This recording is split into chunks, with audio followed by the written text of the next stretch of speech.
इस कार्यक्रम के पुण्यार्चक हैं स्वर्गीय श्रीमान सेठ माणिकलाल उगरचंद शाह एवं स्वर्गीय श्रीमती विमल श्री माणिकलाल शाह की पुण्य स्मृति में पुत्र पुत्रवधू पौत्र पौत्री बेटी दामाद एवं समस्त शाह परिवार।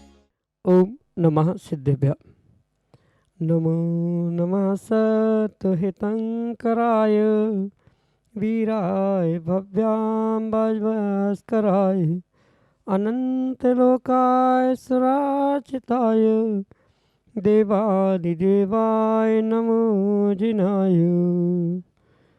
पंचपर्णिष्ठी भगवान की परम पूज्य आचार्य भगवंत गुरुवर विशुद्ध सागर जी मुनि महाराज की, परम पूज्य मुनि श्री सुप्रभ सागर जी महाराज की।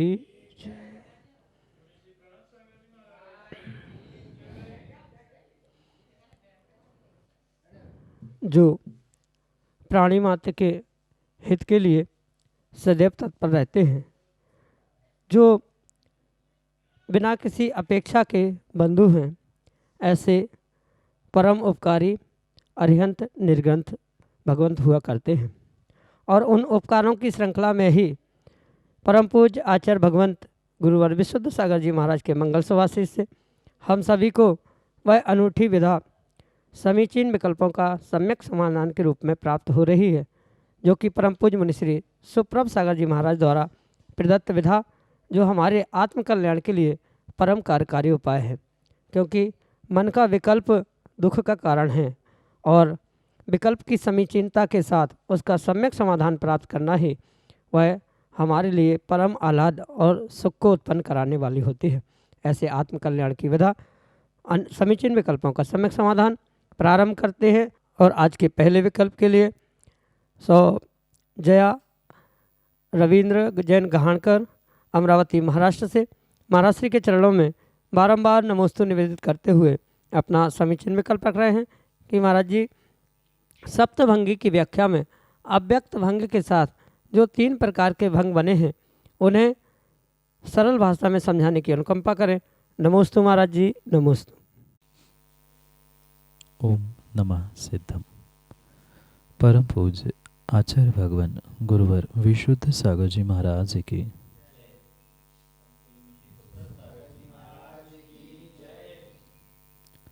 स्याद अस्ति स्याद नास्ति, स्याद अस्ति नास्ति, स्याद अवक्तव्य, स्याद अस्ति अवक्तव्य, स्याद नास्ति अवक्तव्य और स्याद अस्ति नास्ति अवक्तव्य। ये 7 भंग वस्तु को, तत्व को, द्रव्य को पहचानने के लिए अनेकांत और स्यादवाद के द्योतक रूप आचार्य भगवंतों ने हम सभी भव्य जीवों के लिए प्रदान किए।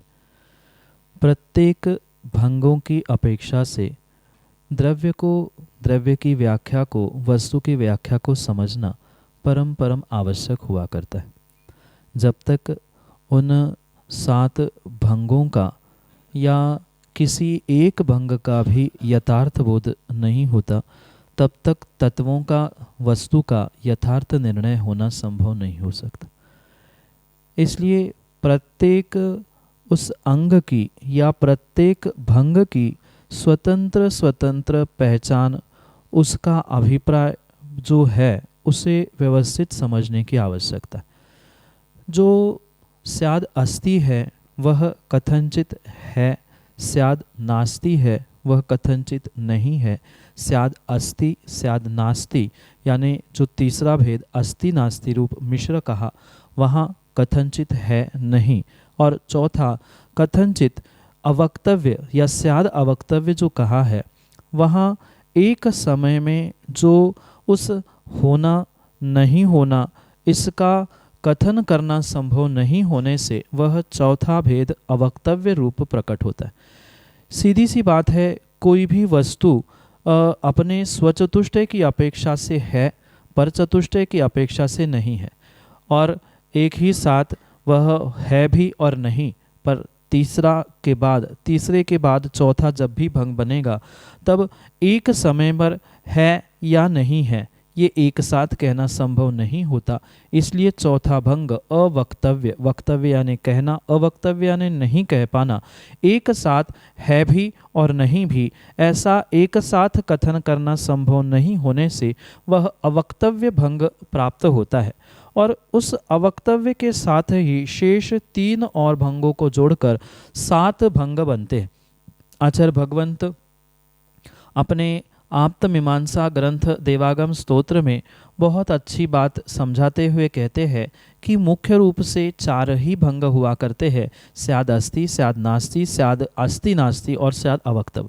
परस्पर में इनका जब पुनः मिलाप होता है तब वह शेष 3 भंग बनते हैं, जो कि स्याद अस्ति अवक्तव्य, स्याद नास्ति अवक्तव्य और स्याद अस्ति नास्ति अवक्तव्य के रूप में प्रकट होते। जहाँ द्रव्य है पर उसका दूसरा पक्ष एक साथ नहीं कहा जाता और वही अवक्तव्य के साथ जोड़ने पर वह स्याद अस्ति अवक्तव्य, मतलब द्रव्य स्वचतुष्टय की अपेक्षा से है पर युगपत नहीं कहा जा सकता, इसलिए वह पहला भंग और चौथा भंग मिलाकर 5वां भंग बनता है, स्याद अस्ति अवक्तव्य। जब द्रव्य पर चतुष्टय की अपेक्षा से नहीं है ये कहना होता है, पर नहीं है पर फिर भी दोनों एक साथ होने पर भी कहा नहीं जा सकता, इसलिए दूसरा भंग और चौथा भंग मिलाकर वह स्याद नास्ति अवक्तव्य रूपी वह 6वां भंग बनता है। पुनः जब दोनों एक साथ है ही, मतलब स्वचतुष्टय की अपेक्षा से द्रव्य वस्तु है पर चतुष्टय की अपेक्षा से द्रव्य या वस्तु नहीं है, ये दोनों एक साथ होने पर भी, अवक्तव्य होने पर भी, फिर इन तीनों को मिलाकर जो 7वां अंतिम भंग बनता है वह स्याद अस्ति, स्याद नास्ति और स्याद अवक्तव्य, इन तीनों के मिलाप से बनने वाला स्याद अस्ति नास्ति अवक्तव्य रूप प्रकट होता है। यहाँ मात्र तत्वों का, वस्तु का, द्रव्यों का निर्णय करने के लिए ये जो स्यादवाद पद्धति है उसको समझाने का प्रयास किया जाता है। मात्र ये अस्ति नास्ति या अवक्तव्य रूप ही नहीं होता, इसे अन्य प्रकार से भी समझने की आवश्यकता है। जैसे स्याद नित्य, स्याद अनित्य, स्याद नित्यानित्य और चौथा भंग जब भी बनेगा वह अवक्तव्य रूप ही बनेगा, क्योंकि पहला दूसरा ये दोनों एक साथ स्व और पर चतुष्टय की अपेक्षा से होने पर भी एक साथ एक समय में नहीं कह सकते, इसलिए ये अवक्तव्य भंग बनता है। और ये अवक्तव्य भंग जब पुनः पहले, दूसरे और तीसरे भंग के साथ जुड़ जाता है वहाँ वह पूर्ण रूप से अन्य 3 भंगों को साथ लेते हुए सप्तभंगी की व्यवस्था वहाँ प्रकट होती। ये विशेष तत्व का निर्णय करते हुए ये निर्णय करना होगा कि जब तक अवक्तव्य भंग समझ में नहीं आएगा तब तक शेष 3 भंग समझ में नहीं आएंगे। ये 4 मुख्य भंग कहे जाते हैं और इन 4 के ही परस्पर जोड़ने से या परस्पर जुड़ाव से ही वह शेष 3 भंग प्राप्त होते हैं। अगर आपने थोड़ा सा भी कुछ मैथ्स या गणित पढ़ा है तो उस मैथ्स और गणित में परमिटेशन कॉम्बिनेशन रूपी वह कुछ आपने पढ़ा होगा या अन्य भाषा में हिंदी वगैरह में भी पढ़ा होगा, मराठी या अन्य भी भाषा में पढ़ा होगा, तो वहाँ आपने संयोजना आदि आदि कुछ गणित में विषय पढ़े होंगे। तो ये 7 भंग जो बने हैं उस परमिटेशन कॉम्बिनेशन या संयोजना के निमित्त से ही बने हैं।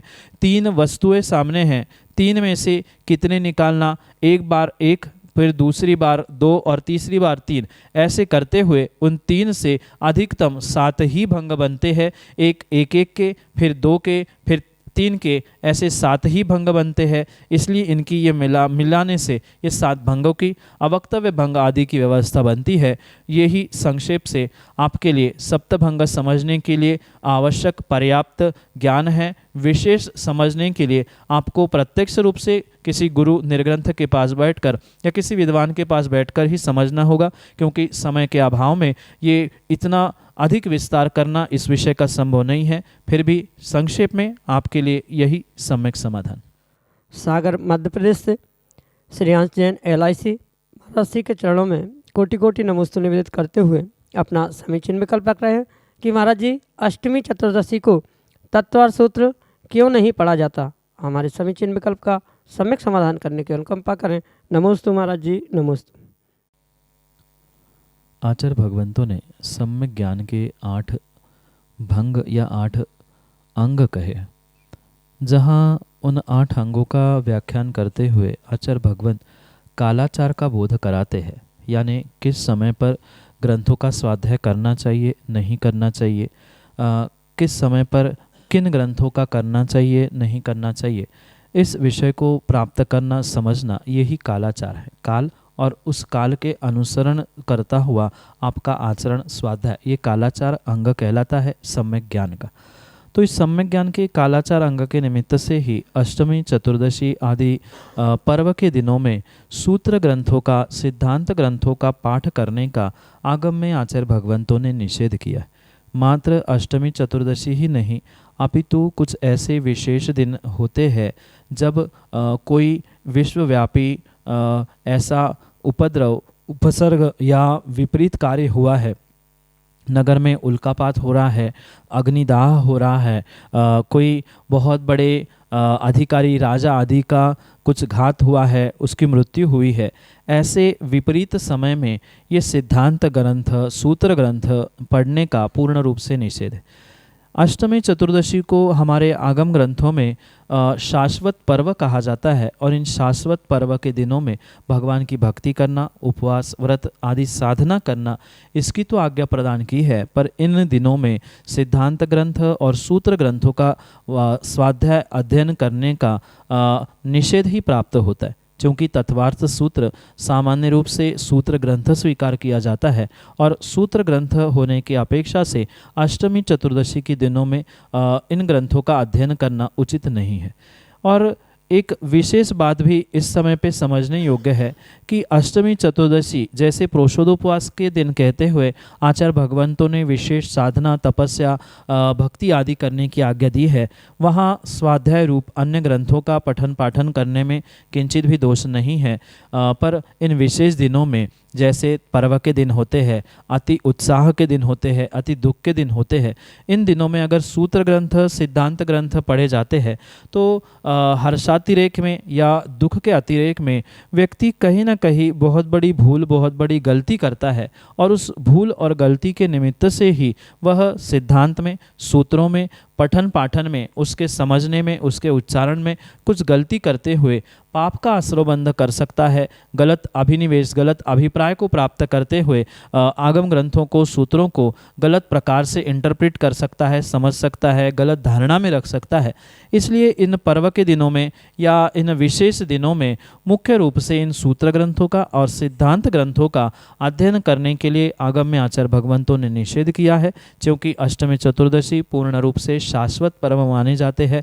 इन दिनों में स्वाभाविक रूप से भावों में परिणाम, परिणति में बदलाव होना, ऊपर नीचे होना, उतार चढ़ाव होना, ये सहज रूप से देखने में आता है।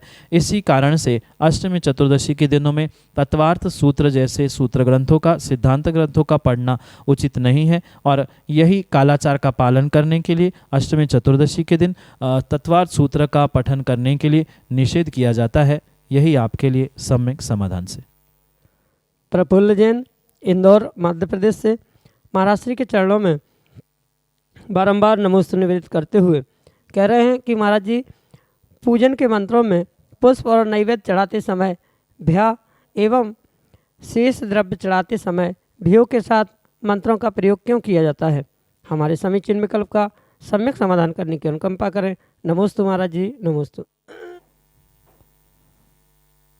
भगवान की पूजन आदि के माध्यम से जो उन 8 द्रव्यों के समर्पित करने में जो मंत्रों का प्रयोग किया जाता है, उन मंत्रों के विषय में सबसे पहले तो ये समझें वह कोई सामान्य भाषा नहीं है, अपितु जो भी मंत्र वहाँ अष्टद्रव्य विसर्जन के निमित्त से प्राप्त होते हैं वह पूर्ण रूप से देव भाषा में, संस्कृत में ही हुआ करते और संस्कृत भाषा के कुछ विशेष नियम हुआ करते हैं जिसके निमित्त से उनकी संधि होना, संधि का विसर्जन होना आदि आदि कार्य वहाँ देखने में आते हैं। स्वाभाविक रूप से उस संस्कृत व्याकरण के सिद्धांतों के अनुसार भिन्न भिन्न प्रकार के प्रत्यय भी वहाँ पर प्रयोग में लाए जाते हैं। जैसे पूजन के मंत्रों में पुष्प नैवेद्य आदि के समय में भ्या पढ़ना, अन्य द्रव्यों के समय में भ्यो पढ़ना, कहीं समर्पयामिति आदि आदि अनेक प्रकार से उन मंत्रों का प्रयोग किया जाता है। वहाँ हम किसको नमस्कार कर रहे हैं या किन भगवंतों को कहाँ पर क्या चढ़ा रहे हैं, उन मंत्रों के आगे पीछे क्या शब्द है, उन पर उनका उच्चारण, उनका लेखन सब कुछ संभव हुआ करता है। जैसे भ्या और भ्यो में आपको अंतर तो दिख रहा है, पर वहाँ ये समझना होगा जो चढ़ाया जा रहा है उसका लिंग क्या है, पुल्लिंग है, नपुंसक लिंग है कि स्त्रीलिंग है, साथ में उस शब्द के आगे कौन सा शब्द कहा जा रहा है, उस पर भी उसकी संधि, उसका रूप भिन्न भिन्न हुआ करता है। क्योंकि संस्कृत व्याकरण को समझे बिना इसको विशेष रूप से समझाना संभव नहीं है, क्योंकि जैसे व्याकरण में भिन्न भिन्न प्रकृतियाँ होती है, भिन्न भिन्न विभक्तियाँ हुआ करती है, प्रथमा, द्वितीया, तृतीया आदि कारक कहे जाते हैं, साथ में उनकी भिन्न भिन्न विभक्तियाँ कही जाती है, लिंग अनेक होते हैं, वचन भिन्न प्रकार के होते हैं। तो कौन से वचन पर कौन से लिंग से किस पुरुष का कौन सी विभक्ति के साथ क्या प्रयोग करना, ये तत्त मंत्रों के विषय को ही समझते हुए विस्तार से कहा जा सकता है। क्योंकि समय अल्प है, पूरा व्याकरण इतने अल्प समय में समझाना, संधि के सूत्रों को समझाना संभव नहीं हो सकता, क्योंकि शब्द जैसे ही बदलते हैं, आगे वाला शब्द बदलने से पीछे वाले शब्दों का उच्चारण, उनका लेखन भिन्न भिन्न प्रकार से होता है। कातंत व्याकरण है, लघु कौमुदी आदि अनेक प्रकार के भिन्न भिन्न व्याकरण भी वर्तमान में प्राप्त होते हैं।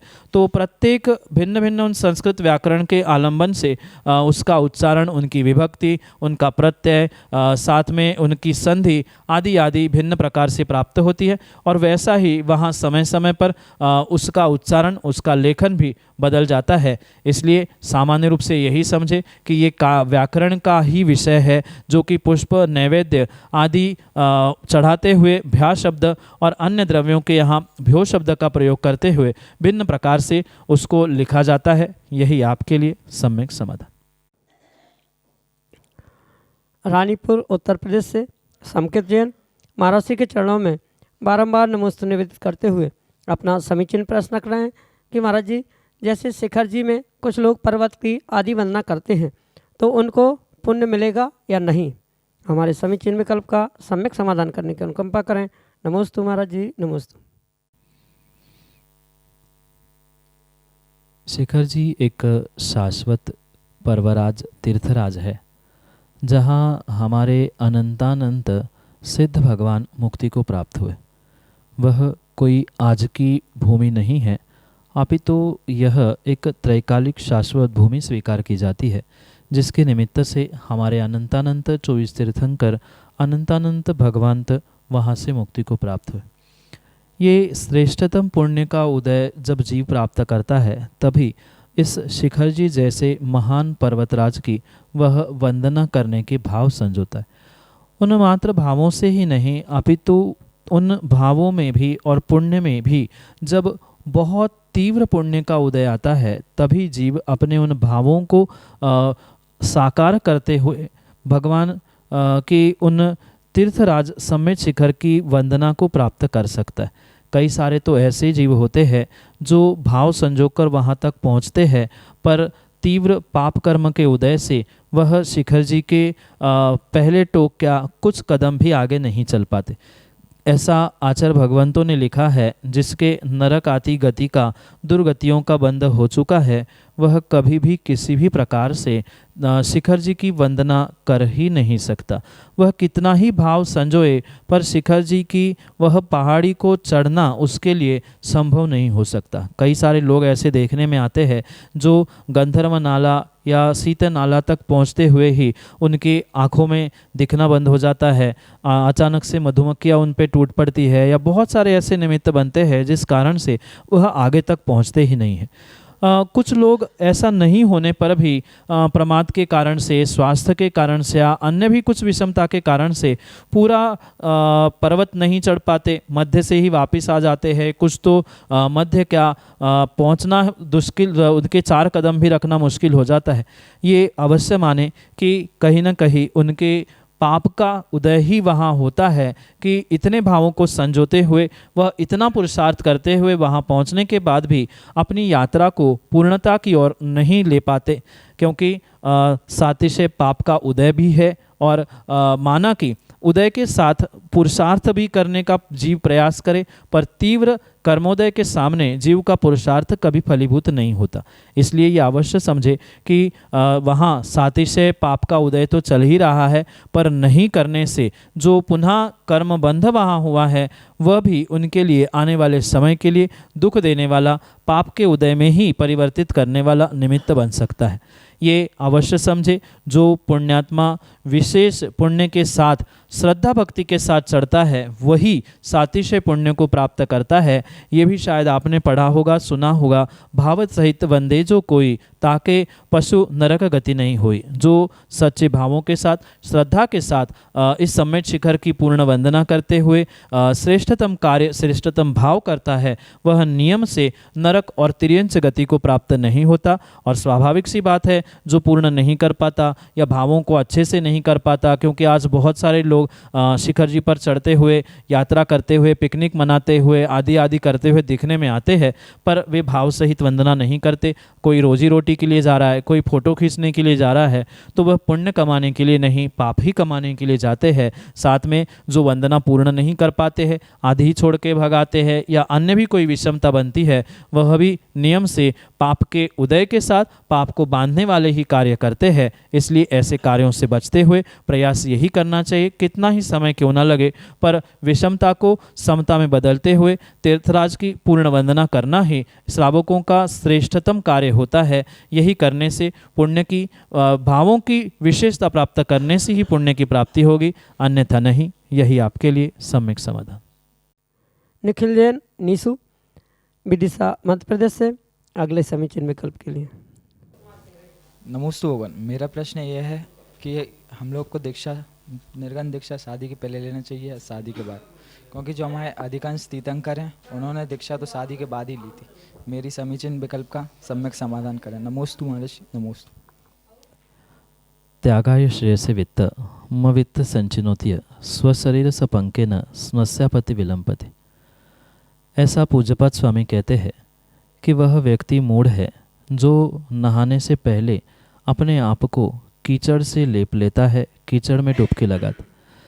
नहाना है इसका मतलब ये नहीं है कि कीचड़ में पहले डुबकी लगा ले और फिर नहा ले। जब नहाना ही है, शुद्ध होना ही है, तो कीचड़ में डुबकी लगाने की, कीचड़ से अपने आप को लिप्त करने की क्या आवश्यकता। जैसे धन के त्याग के विषय में उन्होंने कहा है, ऐसे ही विषय भोगों के निमित्त से भी प्रत्येक जीव को समझने की आवश्यकता है। क्योंकि ये परम सत्य है, संसार विषय भोगों में जो उलझता है वह कर्मों के कीचड़ में अवश्य ही फंस जाता है, और जो कर्मों के कीचड़ में फंसता है उसका उस कीचड़ से निकलना बहुत दुष्कर हुआ करता है। और वर्तमान के परिप्रेक्ष्य में अगर समझे तो पंचम काल में उन तीर्थंकरों जैसा उत्तम सहनन, उत्तम शक्ति किसी भी प्रकार से किसी जीव के पास हो ही नहीं सकती। रही बात तीर्थंकरों की, चक्रवर्ती आदि की, तो भले ही चक्रवर्ती की 96,000 रानियाँ थी, वह 96,000 रानियों को प्राप्त करने के बाद भी पूर्ण रूप से वैरागी था वह भरत चक्रवर्ती। पर आज एक रानी, एक पत्नी को प्राप्त करते हुए क्या व्यवस्था बनती है, ये व्यक्ति को स्वयं ही समझने की आवश्यकता है। क्योंकि उन तीर्थंकर भगवंतों की, चक्रवर्ती आदियों की बातें कहते हुए, उनके दृष्टांत देते हुए अपने आप की वंचना करना, अपने आप की उलाहना देते हुए शादी विवाह को प्राप्त करना, ये भोगों को प्राप्त करना, ये आगम के परिप्रेक्ष्य में उचित नहीं है। उनका सहनन, उनकी शक्ति, ये समझने की आवश्यकता है। वह हजारों सैकड़ों नौकरों के द्वारा बनाया गया बहुत बड़ा लड्डू 1 मिनट में चक्रवर्ती खा के पचा लेता है, उतनी खाने पीने की शक्ति वर्तमान में जीवों के पास नहीं है। उन 1-2 रानियों को, पत्नियों को संभालने की शक्ति नहीं है, और कहाँ उन तीर्थंकर चक्रवर्ती के बराबर उनकी तुलना करना ये कतई संभव नहीं है। उनकी वैसी शक्ति, उनका वैसा सहनन, उनके वैसे भाव तीव्र थे। उनका तीर्थंकर बनना, उनका भगवान बनना, मुक्ति को प्राप्त होना, ये प्रमाणित था क्योंकि अन्य तीर्थंकरों ने उनके विषय में कहा था। हमारे सम्यक दर्शन की ही भूमिका हमें ज्ञात नहीं है, तो हम क्यों अनावश्यक रूप से कीचड़ में फंसते हुए उससे साफ होने का प्रयास करें। ये स्वाभाविक बात है। जो विशेष विशेष विशेष पुण्यात्मा होते हैं वो ही उस कीचड़ में फंसते हुए साफ होने का पुरुषार्थ कर पाते हैं। माना कि कीचड़ में फंसा हुआ, रागद्वेष में फंसा हुआ, घर भोगों में फंसा हुआ जीव नहीं निकल पाया और पुनः मनुष्य पर्याय, ये दुर्लभ मनुष्य पर्याय व्यर्थ गई, तो पुनः पता नहीं कहाँ मनुष्य बन के कहाँ निर्ग्रंथ दीक्षा ले पाए। इसलिए ये अवश्य समझे, उन तीर्थंकरों की चक्रवर्ती की उलाहना देते हुए अपनी आत्मवंचना ना करे। पंचम काल में जितनी जल्दी धर्म कर सके उतने धर्म मार्ग में, मोक्ष मार्ग में, वैराग्य मार्ग पर प्रत्येक जीव को आगे बढ़ने की आवश्यकता है। यही आपके लिए सम्यक समाधान। जय जन बंधुओं, हम सभी लाभ ले रहे थे लोकप्रिय कार्यक्रम सम्यक समाधान का। प्रतिदिन यह कार्यक्रम 5:13 पे यूट्यूब चैनल सुप्रभ उवाच के माध्यम से प्रसारित होता है। मुनिषी सुप्रभ सागर जी का नाम सुप्रभ, वाणी का पर्यायवाची नाम उवाच, सुप्रभ उवाच, यस यूट्यूब चैनल के माध्यम से मुनिषी के प्रवचन एवं ये सम्यक समाधान प्रतिदिन प्रसारित होता है। आप सभी लोग चैनल को सब्सक्राइब करें एवं बेल आइकन को जरूर दबाएं ताकि नोटिफिकेशन के द्वारा आप सब चीज़ों को अप टू डेट रह सकते हो। सम्यक समाधान यह कार्यक्रम प्रतिदिन ठीक 4 बजे अपने आदिनाथ टीवी चैनल के माध्यम से प्रसारित होता है। एक नया TV channel, Adinath TV channel, जिसके माध्यम से यह सम्यक समाधान का प्रसारण ठीक 4 बजे होता है। आप सभी लोग घर बैठे टीवी के माध्यम से भी इस कार्यक्रम का लाभ लेते हुए अपने मन के उठने वाले विकल्पों का सम्यक समाधान प्राप्त कर सकते हैं।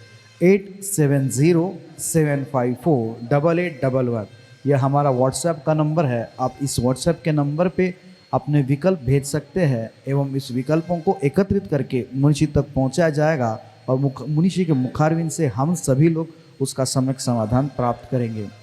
अगर आप व्हाट्सएप से टाइप नहीं कर सकते हो तो एक कागज़ पेन पे अपना नाम, अपने शहर का नाम, अपना विकल्प लिख के उसकी फ़ोटो खींच के आप हमें व्हाट्सएप कर सकते हैं एवं उस फोटो को व्हाट्सएप के द्वारा हम तक पहुंचा दें एवं उसके माध्यम से आप अपने विकल्प हम तक पहुंचा सकते हो।